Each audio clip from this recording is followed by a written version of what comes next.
Bismillahirrahmanirrahim. Assalamualaikum warahmatullahi wabarakatuh. Waalaikumsalam warahmatullahi wabarakatuh. Alhamdulillahirabbil alamin. Allahumma shalli wa sallim ala sayyidina Muhammadin wa ala alihi wa sahbihi amma ba'd.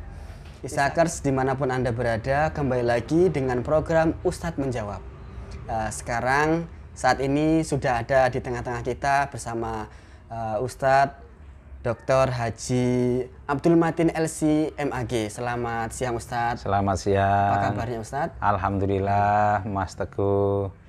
Yang kemarin kesini ya? Iya Ustadz. Alhamdulillah ini sekarang silaturahim lagi Ustadz. Alhamdulillah. Gimana kandungan istrinya? Sehat? Alhamdulillah sehat Ustadz. Ini doyan apa-apa Ustadz? Doyan apa-apa? Iya Ustadz. Alhamdulillah. Alhamdulillah Ustadz. Tidak ada ngidam? Ngidamnya aneh-aneh Ustadz. Apa itu? Apa yang dilihat itu pengen biasanya. Lihat Pajero, pengen Pajero. Pengen Pajero Ustadz. Iya Ustadz. Asal tidak mengidam cowok lain ya. Oh iya, itu yang berat Ustadz. Alhamdulillah ya. Ya Isakers dimanapun Anda berada, saat ini kita memiliki sebuah pertanyaan ya tentang seputar akikah gitu ya, akikahan. Nah, ini tetangga saya sendiri Ustadz yang bertanya ya, akikahan itu ada batasnya nggak sih Ustadz gitu? Katanya dengar-dengar itu akikah itu 7 hari, 14 hari, dan 12 hari. Setelah itu bukan dinamakan akikah 21. gitu. 21 hari ya. gitu Ustadz. Jadi bukan dinamakan akikah kalau setelah itu. Lah itu sebenarnya akikah itu ada batas waktunya tidak sih Ustadz gitu. Terus bagaimana tata caranya menurut syariat gitu Ustadz? Baik, terima kasih. Assalamualaikum warahmatullahi wabarakatuh. Waalaikumsalam. Akikah atau akikoh dalam bahasa Arab adalah prosesi penyembelihan hewan atau kambing atau domba yang diperuntukkan bagi bayi yang sedang lahir. Yang telah lahir Ustaz? Yang telah lahir. Kalau sedang lahir enggak ya? Sedang lahir masa ya. Bapaknya itu Ustaz? Bapaknya ya. Yang lahir bapaknya. Bukan. Ibunya lagi ngelahirin, bapaknya nyidam sate. Oh gitu ya. Ibunya lagi ngelahirin, bapaknya ngidam sate. Ya, bapaknya kurang ajar gitu. Sate kambing Ustaz. Sate kambing ya. Baik, jadi sekali lagi saya ulangi bahwa akikah atau akikoh adalah prosesi penyembelihan hewan, terutama kambing atau domba yang diperuntukkan bagi bayi yang sudah dilahirkan. Nah, gitu ya? Iya. Oke, nggak salah ya? Buatan salah. Ya, yang sudah dilahirkan. Nah, disebutkan oleh Rasulullah, tudbahu yauma sabi'ihi, disembelih pada hari ke-7. Ya, watuhlaku, dan kemudian dipotong rambutnya, bayi itu digunduli, ya. Digunduli, kemudian wayusamma, kemudian diberi nama si bayi itu, ya. Lah, itu pada hari ke-7. Kalau tidak bisa, di dalam fikih sunnah Said Sabiq sudah menjelaskan di situ panjang lebar. Kalau tidak bisa maka hari ke-14. Jika tidak bisa, kelipatannya 14 adalah 21. Jika tidak bisa, maka kapan kita bisa melakukannya? Berarti tidak ada batasnya Ustaz? Tidak ada batasan selama, jadi amal perbuatan itu tidak diukur dengan harinya. Tetapi amal perbuatan dalam hal ini adalah akikoh diukur dengan niatnya. Jadi niatnya itu karena tidak punya pada hari ke-21, maka kalau bisa 28-nya. 28. Oke. Nah, kalau tidak bisa, kapan Mas Hendri atau jamaah ini mampu melakukan, silahkan dilakukan. Bahkan di sebagian tradisi masyarakat yang ini tentu juga harus kita benahi, kita luruskan bahwa akikoh itu dilakukan pada saat si anak itu melakukan ijab kabul. Jadi bersamaan dengan mantenan. Dibarengkan dengan mantenan. Dibarengkan dengan mantenan. Tentu ini tidak benar, ya. Tentu ini tidak benar. Kapan kita mampu, maka lakukanlah. Bahkan di dalam hadis Rasulullah, seseorang diperbolehkan akikoh mengakikohi dirinya sendiri. Karena orang tuanya itu tidak mampu, saat itu tidak punya uang, sampai dia besar orang tuanya tetap tidak mampu, maka ketika dia mampu mengumpulkan apa namanya itu uang digunakan untuk mengakekoi dirinya sendiri. Oke, gitu Mas Hendri. Oh ya Ustadz. Nah ini sama tata caranya Ustadz kan ada kalau kita lihat tradisi itu kalau ketika akikah itu biasanya ada pakai berjanji gitu Ustadz. Nah, terus dipotong rambutnya sambil pas ketika mahalul qiyam. Lah itu sebenarnya hukumnya apa Ustadz? Oke. Berjanjen atau dhibaan atau apapun yang berkaitan dengan sholawat saat saat akikoh ya adalah tafaulan. Tafaulan itu adalah bahasane santri ngalap berkah. Ngalap berkah kepada siapa? Ngalap berkah kepada Rasulullah. Agar anak yang diakikoi ini memiliki sifat dan karakter sebagaimana sifat dan karakternya Rasulullah. Sehingga dibacakan sirah, dibacakan sejarah perjalanan hidup Rasulullah. Yang disebutkan di situ semua berkaitan dengan akhlak karimah. Rasulullah itu yujalisul fuqara, Rasulullah suka duduk menemani fakir miskin, mendengarkan yasma'u syakwahu, mendengarkan keluhan mereka, kemudian yusaiduhum, kemudian Rasulullah itu juga madda yadahu untuk mengulurkan tangannya untuk membantu mereka, bukan sekedar duduk mendengarkan keluh kesah mereka, bukan sekedar duduk untuk bersama mereka, tetapi juga duduk untuk mendengarkan keluh kesah dan juga memberikan solusi. Nah, di dalam berjanjian itu isinya adalah, niatnya adalah tafaulan. Tafaulan itu artinya optimis mengharap bahwa anak yang dilahirkan atau yang diakikoi itu tadi memiliki sifat dan karakter sebagaimana sifat dan karakter Rasulullah. Karena itu ketika mahalul qiyam itu diibaratkan, mahalul qiyam itu kan pas berdiri. Diibaratkan kehadiran Rasulullah.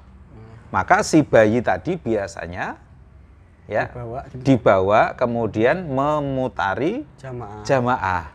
Jadi ini adalah filosofis. Ini adalah gambaran atau pelajaran yang bisa diambil bahwa ketika bayi tadi diputarkan kepada jamaah yang berjanjian tadi, seolah-olah bahwa Rasulullah mengingatkan kita kepada Rasulullah dengan akhlak karimahnya yang dicintai oleh semua orang, dan Rasulullah mendekati orang-orang yang ada di sekelilingnya itu. Jadi bukan saja orang itu, orang itu mendambakan dan mengidolakan Rasulullah, tetapi Rasulullah pun juga mendekati mereka. Rasulullah mendekati mereka. Ini filosofisnya. Lah ini yang tidak atau jarang diungkap. Sehingga kesannya tradisi itu sebagai sebuah bid'ah yang tidak ada manfaatnya. Padahal sesungguhnya kalau kita melihat qiyam yang diibaratkan mahalul qiyam itu kehadiran Rasulullah. Jadi seolah-olah bayi ini sudah dipersepsikan seperti memiliki watak dan karakter seperti Rasulullah. Dan karena itu orang yang datang itu memegang kepalanya tafaulan juga, agar apa yang dia baca, apa yang dia maksudkan di dalam berjanjian itu betul-betul menjadi kenyataan, terrealisir pada sifat dan akhlak si bayi tadi. Nah, ketika dipotong rambutnya tadi Mas Hendri sebenarnya memotong rambut itu tidak perlu satu orang, satu kelompok itu satu jamaah itu motong. Karena apa? Karena saya lihat di setiap orang mau motong rambut itu kan mesti megang air. Nah, setiap mau megang air, megang kepalanya si bayi, malah nanti bayi itu basah kuyup. Sudah malam-malam, sore-sore basah kuyup, kan jadi masuk angin. Nah, yang paling penting adalah berkah dari doa dari berjanjian tadi, tafaulan tadi, harapan seperti sifat dan karakter Rasulullah. Lalu kemudian hanya orang tertentu saja silahkanlah. Monggo silahkan. Tetapi tidak harus seluruh jamaah. Ya, kasihan bayinya juga. Nah, itu malah nggak sehat, apalagi sekarang musim pandemi kan.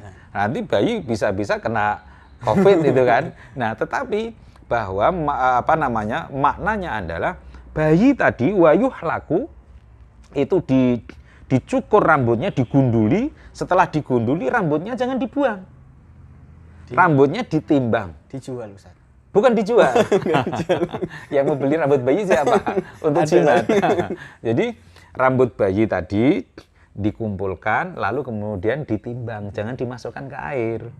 Ya, dikumpulkan, kemudian ditimbang. Lah, beratnya itu nanti disamakan dengan berat emas yang akan disodakohkan kepada fakir miskin. Itu Mas Hendri. Oh iya gitu Ustaz. Ya, terima kasih. Itu tadi jawabannya ya yang sudah menjawab. Oh iya Ustaz, ada satu lagi. Oh iya. Ini kan sebentar lagi mau Idul Adha kurban. Nah, misalkan Ustaz saya sudah punya uang, saya belum diakikahin orang tua. Nah, itu lebih didahulukan akikahnya atau kita kurban dahulu Ustaz? Oke. Ada yang sunnah muakkadah adalah dua-duanya sunnah muakkadah ya. Oh iya. Sunnah muakkadahnya urutannya sampean akikoh dulu untuk diri sendiri ya. Nah, itu kan sama-sama bernilai sedekah sebenarnya ya.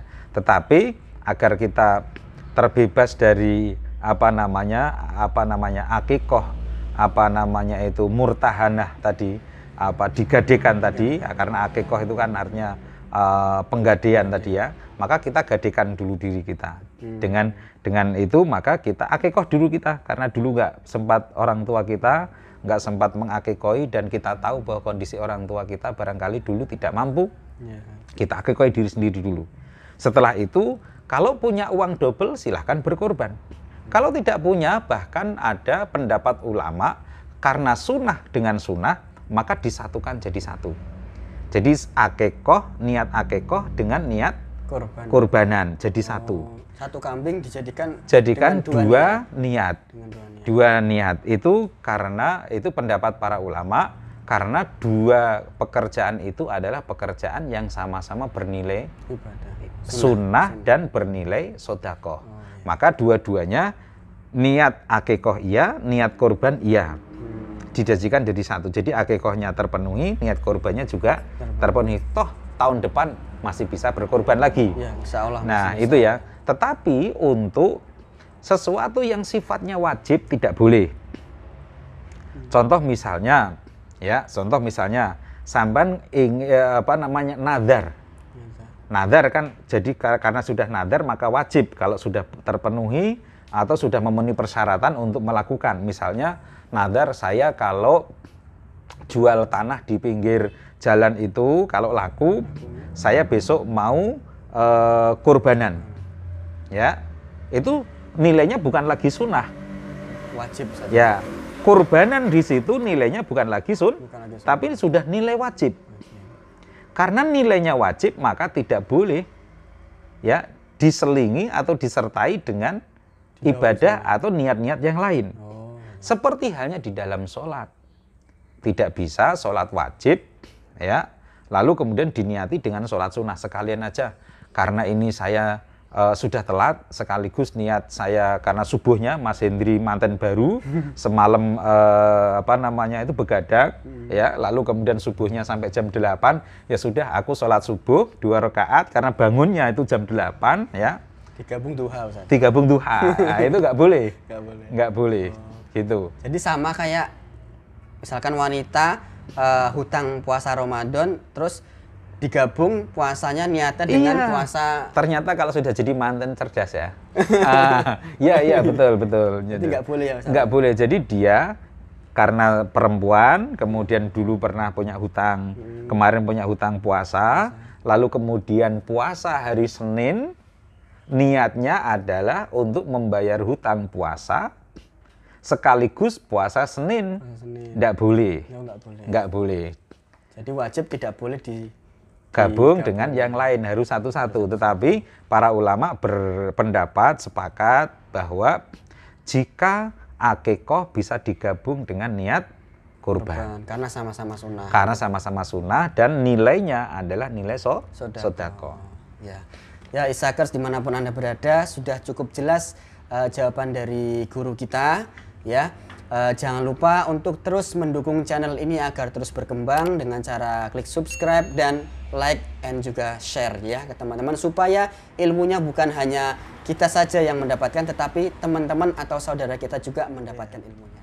Satu lagi, kami membuka donasi untuk Yayasan Ibnu Salman Center, untuk di sini Yayasan Tahfidz ya. Untuk Yayasan Tahfidz kami membuka donasi untuk Yayasan Tahfidz. Siapa saja yang ingin berdonasi untuk amal jariah kita bersama, untuk sangu nanti setelah kita meninggal dunia, silahkan bisa kirim ke rekening yang tertera di bawah ini. Itu saja dari kami. Assalamualaikum warahmatullahi wabarakatuh. Waalaikumsalam warahmatullahi wabarakatuh. Terima kasih Mas.